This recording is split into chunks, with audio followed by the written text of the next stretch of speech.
Throughout history, small players have rarely had opportunities to participate in generational wealth shifts, but today, in the crypto space, that reality is changing.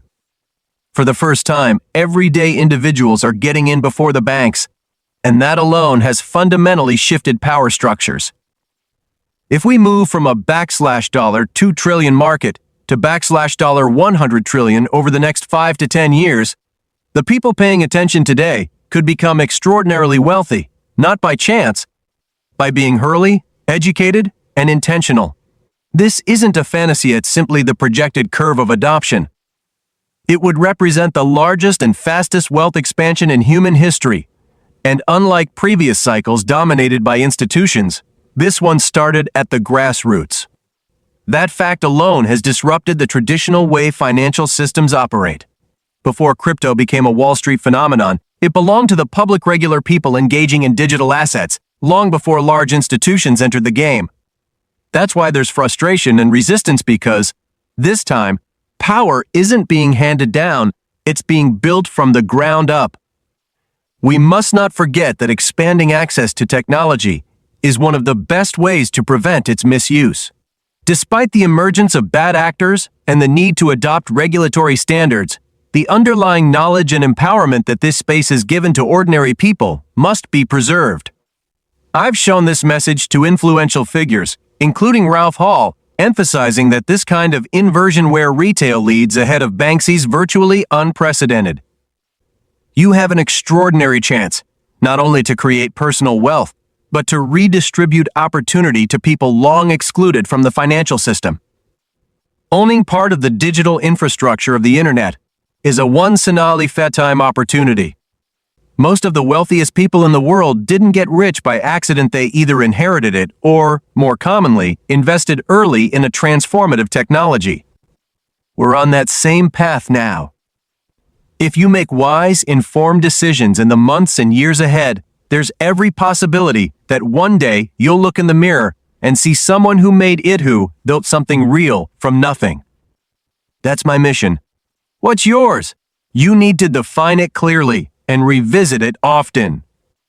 Ask yourself, what do I need to learn? Where should I grow? How can I position myself to take full advantage of this shift? You already think differently, that's your edge. Most people will laugh, dismiss, or ignore what's happening until it's too late. When they finally see it, the infrastructure will be in place and their window will have closed. From $50 trillion to $100 trillion is only a doubling. But from $2 trillion to $100 trillion is a 50x explosion. And not all assets will perform equally. Some could surge 10,000x or more, as we've seen repeatedly in this space. If XRP, for example, becomes a key player in transferring global tokenized value, facilitating central bank digital currencies, CBDC, and connecting international financial systems, then its value could reach levels that most people can't yet comprehend. Whether it's a few dollars or far more, the point is that these assets represent a new kind of financial equality, something traditional banking has never offered. This is a defining moment. Don't waste it. This is the first time in history that retail investors have led the charge into an asset class before institutions. Effectively front-running DMA, complete reversal of the traditional financial narrative, where institutions typically adopt first and then offer products to the general public. That shift alone makes this sector worth watching closely. Crypto has already transformed lives across the globe and will likely continue doing so, acting as a gateway, the X line, so to speak, for individuals to participate in a new kind of financial opportunity. What's especially fascinating is that even the DTCC Depository Trust Clearing Corporation, an essential pillar of U.S. market infrastructure, responsible for processing quadrillions in trades annually, has recognized the growing influence of retail investors in this space. While I can't recall the name of the woman who confirmed this trend, her acknowledgement further validates this unusual dynamic.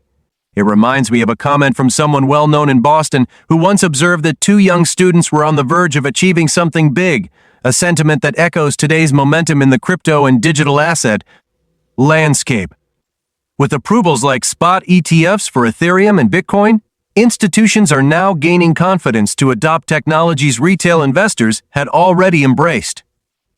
It's a rare and historic instance where grassroots enthusiasm has driven top-down institutional change. Even companies like the CME Group, primarily associated with the futures market, have taken an interest working with Ripple, for instance, and even drawing talent from the DTCC onto Ripple's board. These partnerships point to deeper systemic links, with XRP playing a potentially critical role in bridging the gap between cross-border payments and tokenized assets, particularly in the US yuan, where yuan regulatory clarity is still forming. Unlike Bitcoin, which remains too slow and expensive for everyday financial applications, XRP might be better suited for such utility. The ongoing collaboration between institutions like DTCC, BlackRock, BNY Mellon, and networks like SWIFT reinforces the notion that tokenization isn't just hype, it's viewed as a transformative tool by 97% of large institutional players. Tokenizing assets offers a host of benefits, from increased liquidity and cost efficiency to enhanced transparency and automation.